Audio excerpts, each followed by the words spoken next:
2. Hello, everybody. I'm your host, Jedi Hill. Today's special guest has over 40 years experience in the real estate. He runs the JD Real Estate Group and has it brokered through eXp Commercial. He specializes in mobile home parks, RV parks, and self-storage, which as the economy crashes is going to be great because people are trying to downgrade. So gives a little more stability, a little more recession proof as we come in. Thank you so much for being on today there, James Davis. Thank you, Jed. I call my asset classes, again, I'm with a company called eXp Commercial. They have a mentor-mentee program. I have a couple of mentees working for me, and I call my asset classes the cash cows. You know, if you think about, everybody wants to get in multifamily, and it's much easier to get into my asset classes from a syndication standpoint or joint venture standpoint, but it's also a little bit more lucrative. For example, I have a self-storage I've had for 6 years, and I didn't know what the heck I was doing for the first 4. I figured it out, right?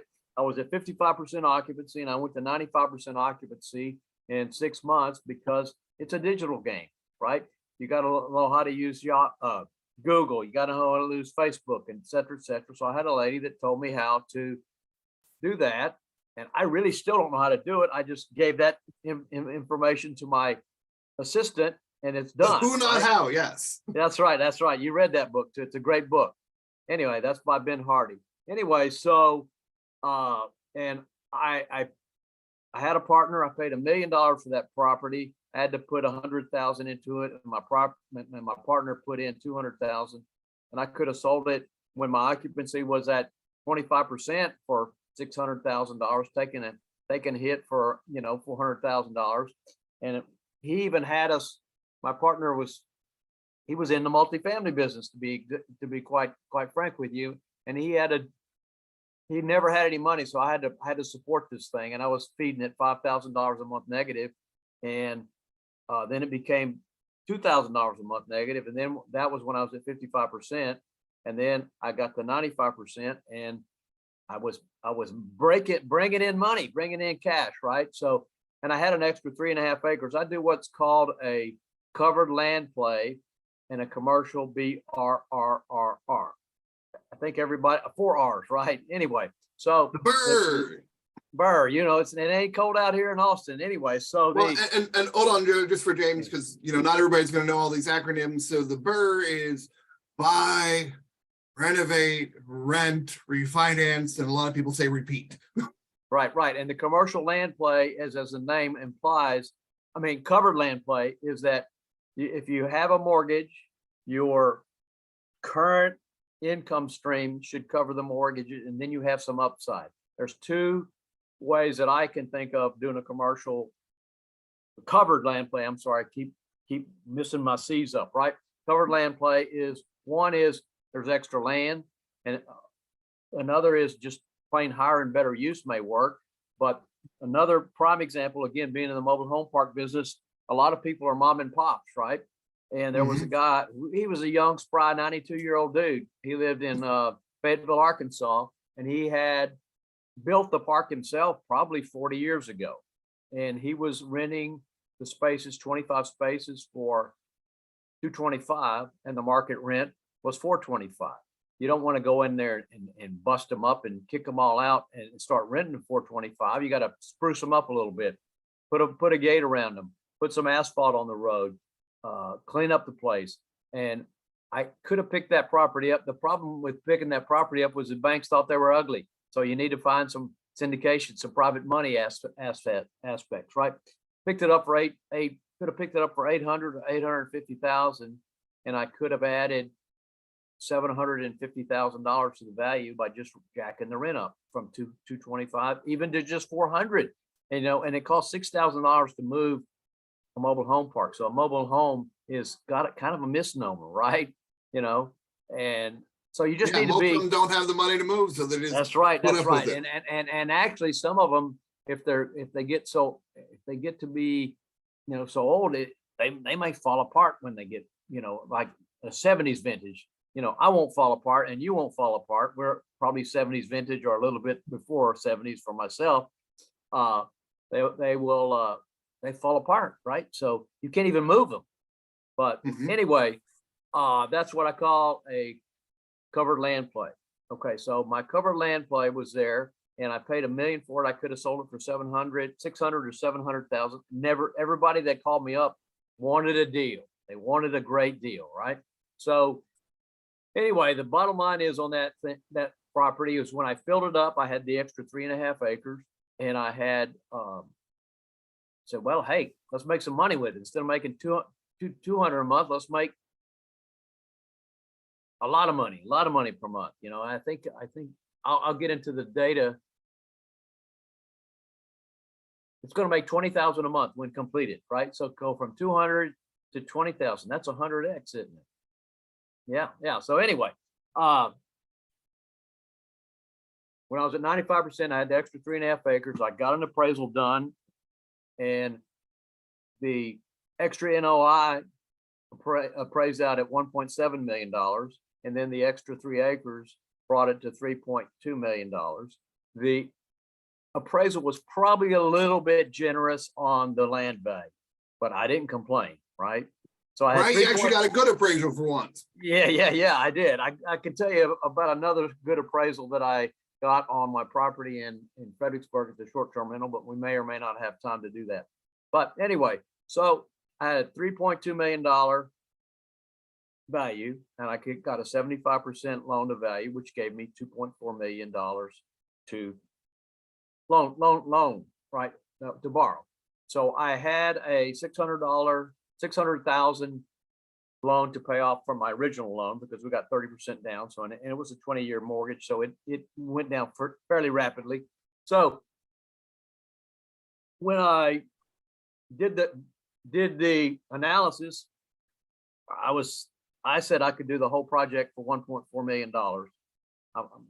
But so I have $400,000 to play with there between 2 and 2.4 million, which gives me a good bit of Pushing a margin there, right? So, and I may use you know, a couple 100,000 of that. I have phase 1 completed, but anyway, the conservative appraisal was $5.4 million, right?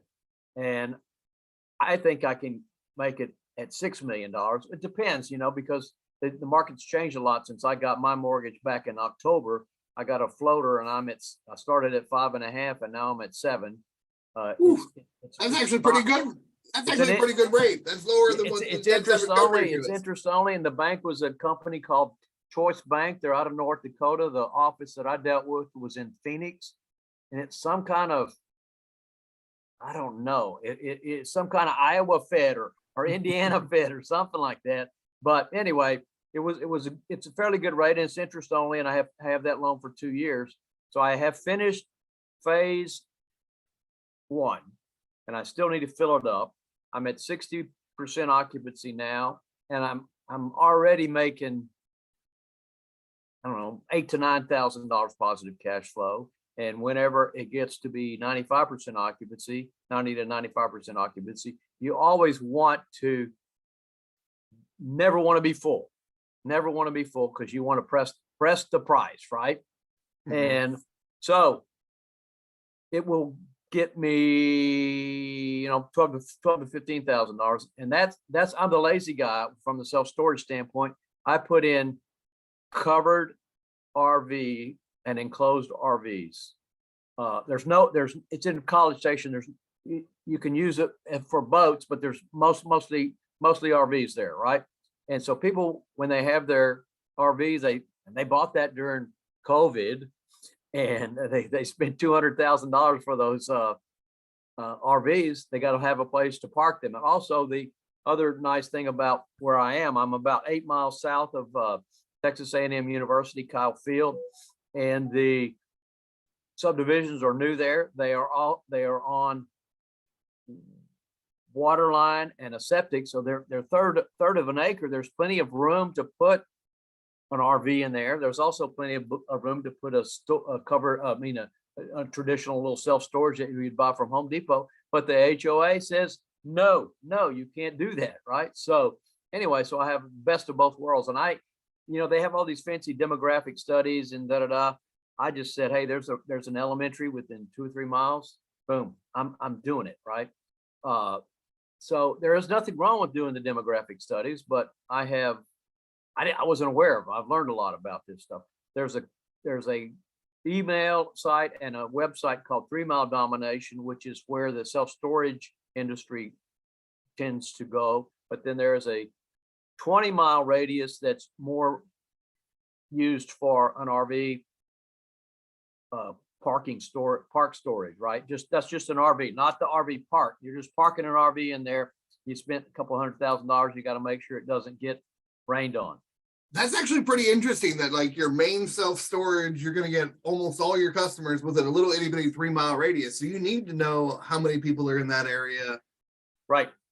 And then the RV storage a little bit more. And it's fascinating, all the details of the different things for these, like for boats. Yeah, and there's really so many different subsets you can do there. I mean, you have climate controlled self-storage, non-climate controlled self-storage. You have open air parking, similar to Walmart or Target or whatever, but you don't even have to have concrete there, right? Then you have 3 variations of a covered RV storage. You have a canopy, which as the name implies, it's like a, just one side is covered. Then you have a covered RV storage, which you've got 10 units there, and you've got covered on 3 sides and on the top. And then you have the one that's very easy to explain. It's enclosed, right? So you have 4 sides enclosed, and you have a door, a 12-foot by 12-foot door, and those get, God, it's amazing. Here's some facts on you for ROI here, guys. Is that I'm getting, with electric, I'm getting $215 for a covered RV spot, and with electric enclosed, I'm getting $3 1/4. It's $110 times 12. What is that? It's $1,300 to $1,400 annually, right? And it costs me per door. Yeah, that's right. And it cost me $5,000 extra. $1,300 divided by 5,000. That's so you pretty good. recovered in 3.5 years or so. That is not a bad ROI. Not a bad ROI. And it seems, I don't know what the heck the economy is going to do, and I didn't know then either, right? So I put a plan together. The covered RV storages that I put there before, they were 12.5 feet apart. So you had one that was 12.5 feet, another 12.5 feet, two would go there, and you'd have a piece of metal purling there, right? So I made the decision to make them 15 feet apart because I can make them both ways, right? So originally I put in 30 new RV spots, right? And I was going to make 25 covered and 5 enclosed, but the demand for enclosed is so much, I'm actually getting 6 more. I'm going to have 10 total enclosed self-storages completed by this week, and they should be filled in 2 to 3 weeks. My associate, she runs the joint, and actually, I'm going to tell you what, guys, you don't need to have anybody on site. She actually lived in Tel Aviv, Israel. That's a long way from Austin, our College Station, for 9 months, and it ran fine because it's all automatic.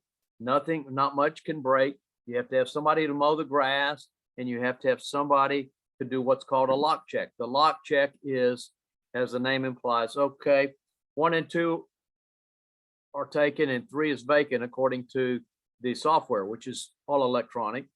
But there's a lock on 3. I go, oh my gosh, Jedi's hacked me, So you have to make sure that those numbers correlate. And I think there's actually some newer tools that are available that you can do a lock check electronically. I know they have. The digital locks are really cool because we're getting very big in the Airbnbs, and even apartment complexes now are all going to digital.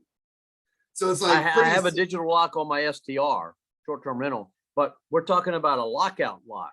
Okay. Yeah, that's what I'm saying. It's getting really cool where the tech's going on this. Yeah, and this makes it much more hands-off for the owners. Yes. Yes, yes. The locks they have made by Da Vinci's that are $9 or whatever, you put a code on them, and when they go pay their bills, you tell them what the code is, and they take it off and they put it back in the building, or they wherever. I have a building that I was forced to buy by a company called U-Haul. They're crooks. Anyway, they said, hey, we'll put you some U-Hauls out here and we'll rent them for you. And every time that I got a call, which was very rare, they said, well, come down to the home office here. We got more material here. So they crooked me there, and they also made me have somebody work 40 hours a week at those days it was $10 an hour. So I had to make $1,800 in billings before I ever broke even. So but I have the building there, and it's only used for storing my computer equipment now. I'm in phase 2. I'm planning on putting some climate controlled self-storage. So I may just put the computer equipment in there and sell the building, right? I may lose a little money on the building, but it's okay. The other thing to note about self-storage, and this is still pretty true for all the other disciplines as well, is I have a gate, and I could say, okay, Jedi, you're number 1, 2, 3, 4. Okay. And whenever you punch in 1, 2, 3, 4, a picture is going to come up, and it's going to say, hey, there's Jedi, right? Good.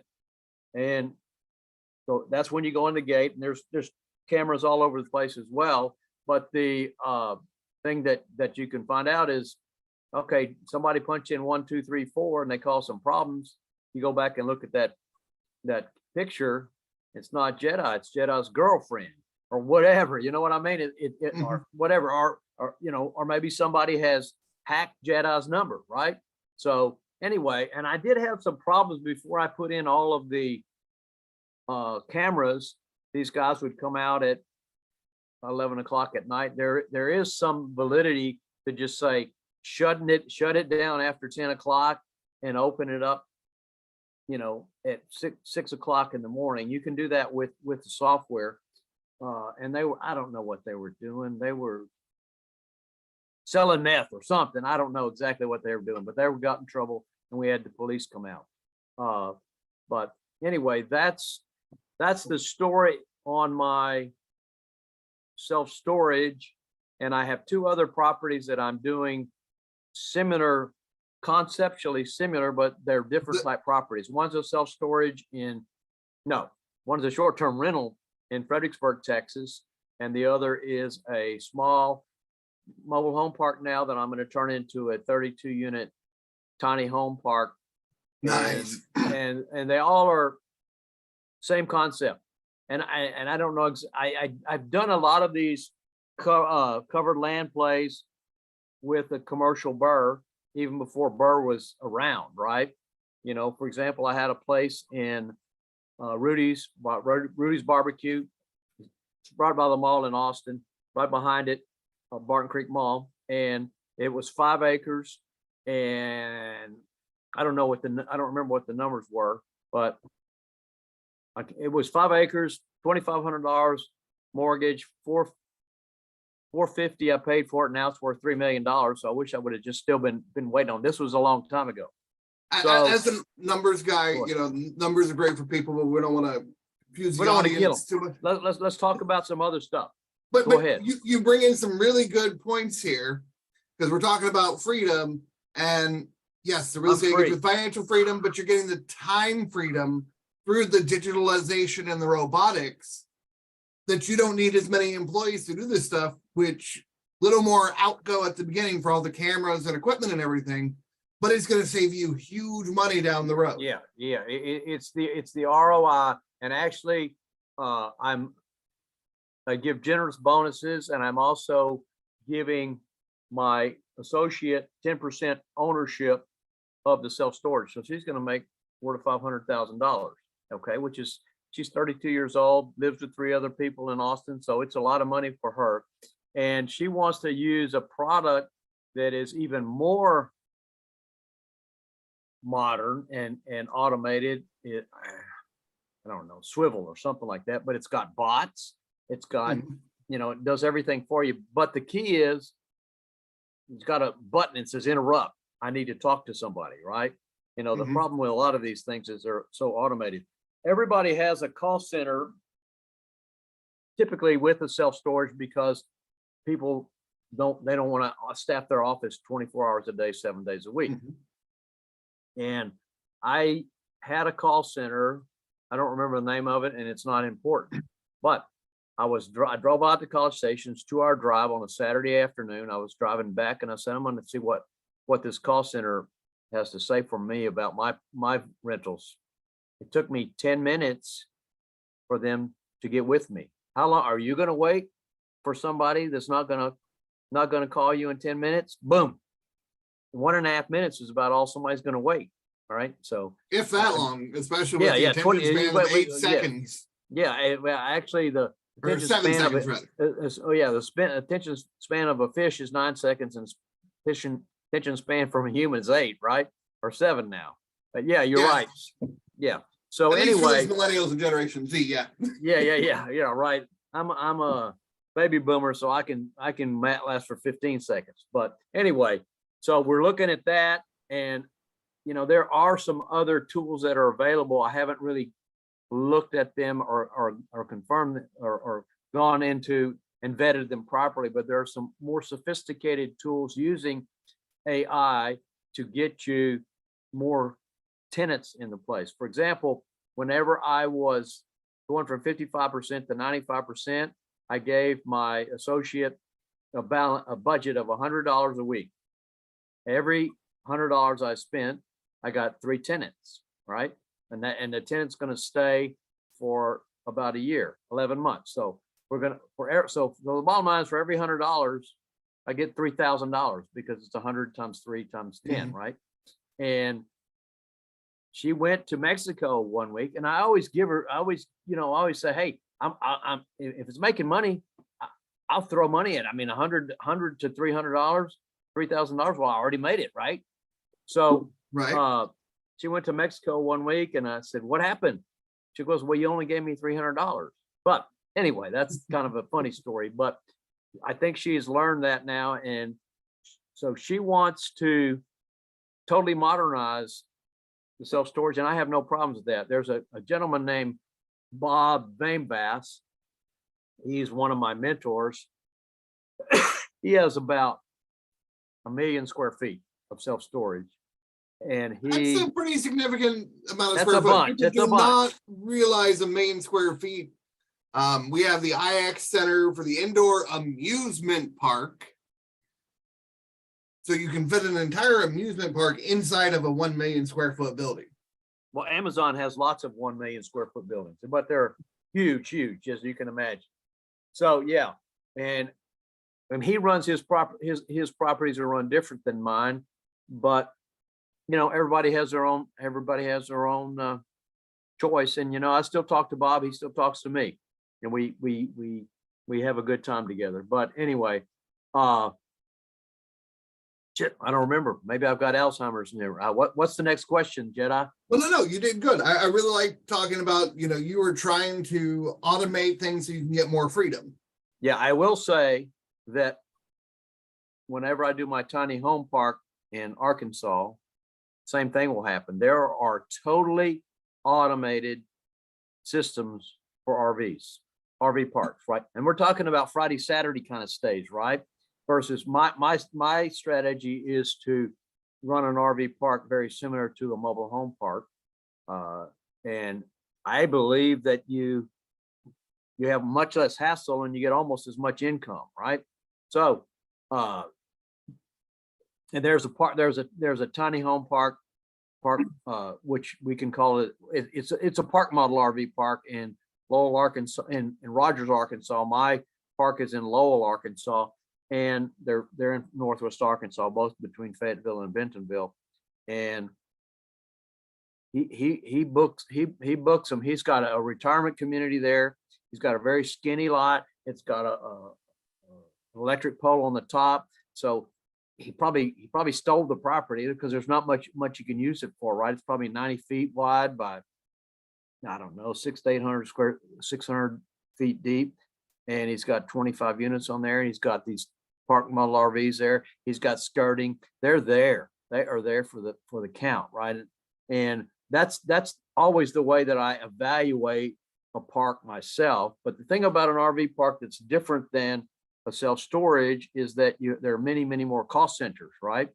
You know, because again, before we got on recording, if you have a 2,000 square foot house and you're downgrading to a 1,000 square foot house, whether it be a regular house or a tiny home, you got some precious junk you got to keep. So you throw self-storage there, and maybe even have your RV there that is a couple $100,000. So maybe you can put some covered RV spots in there.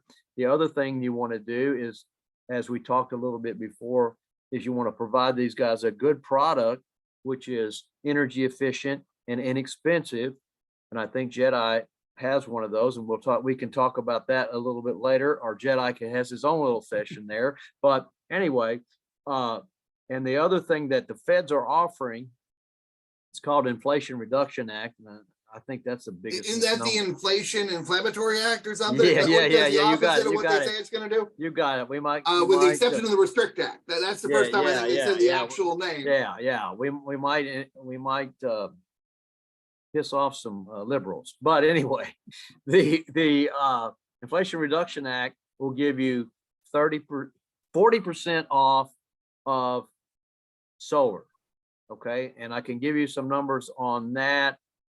On a large RV park I was looking at in Lake Charles, $1.5 million for this solar. You get 40% credit, which gets you down to 900,000, and the electric bill was $175,000. So let's say you only take 120,000 of them. So you got 120,000 that, and if you divide that by 10 cap, you just made $1.2 million on a $900,000 investment, which is higher than a 10 cap, right? Which is not bad, because you can feed the electric right back into the grid. Yeah, and if you're doing tiny homes, you can do it the same way. Yeah, most RV parks are all bills paid, right? So you can either say, hey, I'm racing, you know, and the park that I'm talking about was in Lake Charles, and they were at 475 with no bills paid and 5 1/4 with all bills paid. So you could get $50 extra right off the top, and you're not spending any money, right? Well, you're spending money, but it's right. You're recouping some of that. Yeah, and it's a tax credit. It's not a tax break, right? If you're in the 37% bracket, you still get 100%, right? And then there's some other tools that you guys are probably familiar with: cost segregation, bonus depreciation. We don't need to get into that, but it almost pays for itself very, very easily. Well, and I'm really cool this, because myself, I'm looking more into the marinas and stuff, which is kind of like your RV park on the water, and trying to get how we can automate the RV park, or not the marina. So, you know, they come into their own boats and everything and just make it as automated as possible after we get it set up right. Yeah, the marina could, you know, I have a property that I'm looking at with one of my mentees. It's in Beaufort, North Carolina. There's one in South Carolina as well, right? Beaufort, popular name there. Anyway, it's a marina, and maybe 8 or 9 acres are used as an RV park, but then it's got 8 or 9 acres in the back. But you know, my play is on that. It's a covered land play with a Brrrr, commercial Brrrr, but I want to automate everything. I have a double E degree, and I have said before, even before all this chat GPT and all the automation has come out, is that an engineer, and I was a quality and reliability engineer. I knew nothing about design. I just had the 4-year degree with that, and I did a bunch of reliability physics and all that kind of crazy stuff. And an engineer can do whatever you ask him to. You just have to ask him to do it for the right price, right? And I would tell you that I had a property in Costa Rica. I was crazy enough to go down there and buy a coffee farm at one time. And that was, I don't know, my first and worst real estate investment. That was a long time ago, 82. So 40 years ago. The year I was born, yeah. 41 years ago. Maybe it was I don't know. It was probably 92, 30 years ago. So you were 10 years old, right? So anyway, and I saw a guy physically opening up a gate.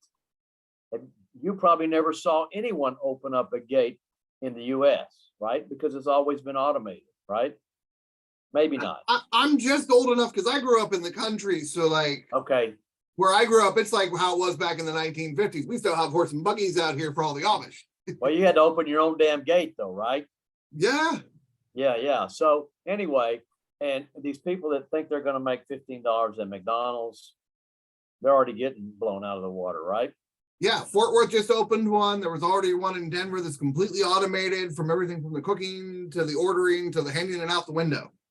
Yeah, one of my buddies, I worked with him. He was the engineer's engineer, right? He worked for a startup, and he developed a coffee thing. There's one in Bergstrom in Mueller Airport in Austin. Basically, you could go in there and tell them you want a Jedi Hill #1, and it'll spit out exactly what you want, and down to, I want a quarter of a teaspoon of sugar or whatever, right? And it's totally automated. So it takes the place of people that can't justify having one of those $6 or Starbucks. I'm going to call them $6 because that's really what they are. They're a ripoff. But and he was given the charter to do it, and he did it. And he unfortunately he died. He passed away from cancer a couple of years ago. But he did it, right? Somebody told him to do it, right? And he did it for the right price. So you got baristas, you got cooks, Yes. like the amount of things. Like I've seen the Flippy the robot for the burgers. I've seen ones that even make pizza now. Like, well, automation. I'm not gonna need my yard man pretty soon, am I? They have actually. I've seen some of the testing and the prototypes for those. Yeah.